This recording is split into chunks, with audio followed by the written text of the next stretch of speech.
Hello সকলকে, good morning. তো আজকে চলে গেছিলাম পার্লারে। আমাদের এখানে জয়দেব মোড়ে একটা পার্লার আছে, বাটারফ্লাই পার্লার বলে।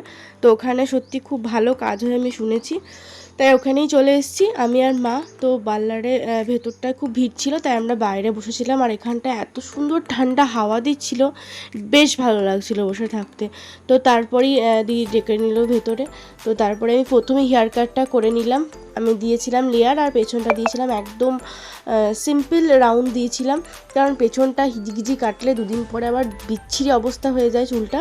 তো খুব সুন্দর কেটেছে।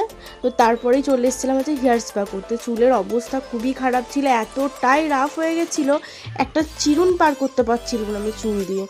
তো ফাইনালি আমি এখন স্পা করতে বসে গেছি। স্পার একটার পর একটা প্রসেসগুলো স্টার্টিং হয়ে গেছে। তো তারপরেই মা করে নিয়েছিল আইব্রো আর হেয়ার কাটিং। তো এই যে মাও বসে গেছে।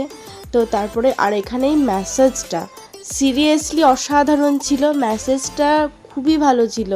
তারপরে আমি আইব্রোটা করে নিলাম, আর ক্লিন আপ করেছি, কারণ ক্লিন আপ করার কোনো প্ল্যানিং আমার ছিল না।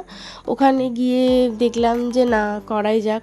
তো তারপর আমি ক্লিন আপটাও করে নিচ্ছি, কারণ ফেসেও ট্যান পড়েছিল আর গ্লোটাও চলে গেছিলো, কারণ দুদিন খুব জ্বরে ভুগছিলাম, ওষুধ খেয়ে খেয়ে মুখের গ্লোটাই নষ্ট হয়ে গেছিলো। তো ফাইনালি আমার অল ডান। তো আমি বেরিয়ে পড়েছি এখন। তো লোকেশনটা একবার দেখিয়ে দিই, এই যে এই জায়গাটা আশা করছি সবাই চিনতে পারবে। তো তারপরে সবুজ প্রকৃতি দেখতে দেখতে বাড়ি চলে এলাম।